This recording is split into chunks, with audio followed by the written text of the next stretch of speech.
तो भाई लोग आज मैं आपके सामने एक ऐसी कहानी लेकर आया हूँ जिसे सुनकर आपकी जाएगी। कहानी की शुरुआत होते ही हम एक लड़की को देखते हैं और ये अभी ऐसी सिचुएशन में थी और बदबख्ती काफी बुरी तरह से घबराई हुई थी क्योंकि वहाँ पर चारों ओर अफरा तफरी मची हुई थी। लड़की जैसे ही बाहर निकलती हो तो वो देखते है कि उसकी बोट थोड़ी ही देर में डूबने वाली है। हालांकि यहाँ पर कुछ कहा नहीं जा सकता था, यह बोट कभी डूब जाएगी। लड़की की अगर पहले की बातें करें तो इस लड़की के माँ बाप पहले ही गुजर चुके हैं।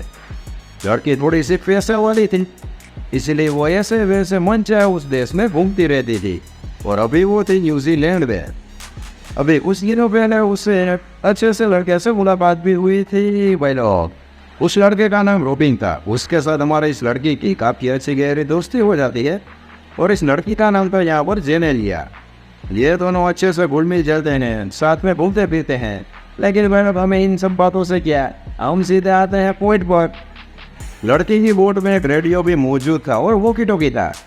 वो उससे कहीं पर बातचीत करने की कोशिश करती है और इमरजेंसी कॉल लगाने की भी कोशिश करती है, लेकिन वहाँ पर भी उनसे किसी से भी वो कांटेक्ट नहीं कर पाती। और यहाँ पर वो बेचारी इतनी दुखी हो चुकी थी कि क्या बताऊँ भाई लोग मैं आपको। उसके पास एक बड़ी सी दूरबीन भी थी।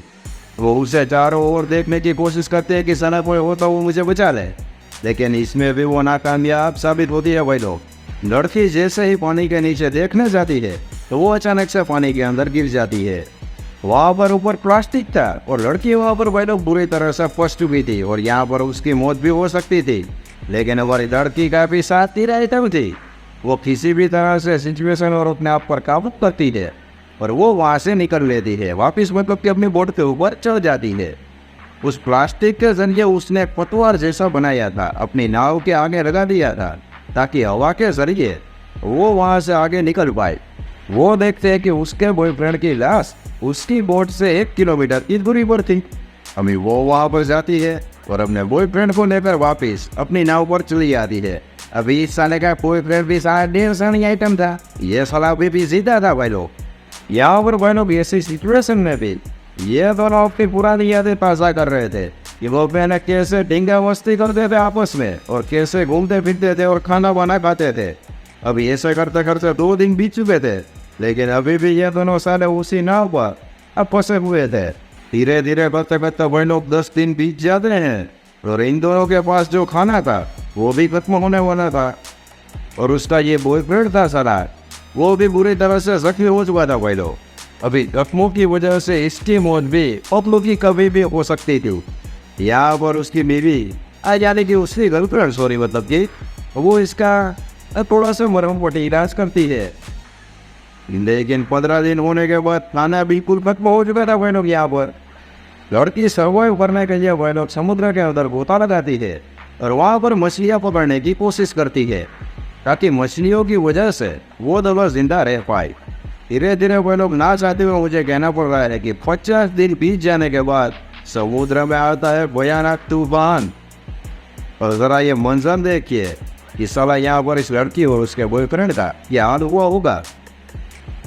लेकिन हमारी लड़की थोड़ी सी एंटीक आइटम थी, इसलिए वो वहाँ पर भी सिचुएशन और अपने आप पर धीरज रखकर तूफान का भी सामना कर लेती है। भाई लोग अभी नाव के आगे तो भाई लोग यहाँ पर खतरा बदा हुआ था और जिस डायरेक्शन में हवा चल रही थी नाव भी उसी डायरेक्शन में आगे बढ़ रही थी।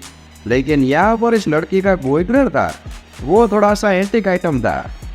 वो अपने रेडार और नक्शे में देखकर ये समझ चुका था कि बेबी हम सही डायरेक्शन में जा रहे हैं, इसलिए कोई भी छेड़खानी मत करना। यहाँ पर भाई लोग लड़की का बॉयफ्रेंड अपनी गर्लफ्रेंड से ये कहता है कि बेबी तुम टेंशन ना लो, हम न्यूजीलैंड के किनारे से 200 किलोमीटर की दूरी पर है। अगर इतनी तेजी से आगे चलते रहे तो अगले 5-10 दिनों के अंदर हम किनारे तक पहुंच जाएंगे। अब यह सुनकर यहाँ पर ये लड़की भी काफ़ी खुश हो चुकी थी भाई लोग।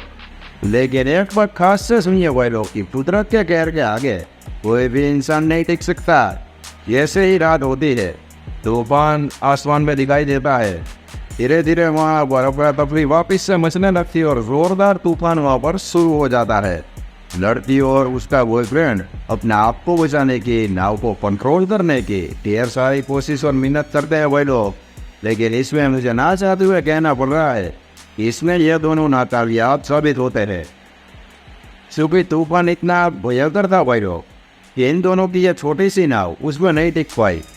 यहाँ पर यह नाव डूब गई और यहाँ पर इन दोनों की बुरी तरह से वह लोग मौत हो गई। अब इसी के साथ वह लोग यहाँ पर इस मूवी की सेट एंडिंग हो जाती है। कैसी लगी यह मूवी अपने भाई को बताना कमेंट में। और साथ में वह लोग मैं यहाँ पर कहना चाहता हूँ कि ये मेरी कोई मन की बताई हुई कहानी नहीं है, ये एक सच्ची घटना पर आधारित है, जिसकी फोटो आप अपनी स्क्रीन के ऊपर देख सकते हो। तो कैसी लगी आपके भाई की वीडियो? अगर पसंद आई हो तो वो सब्सक्राइब वाले बटन को घोप दीजिएगा और चैनल को सब्सक्राइब करके अपने भाई को थोड़ा सा प्यार दीजिएगा।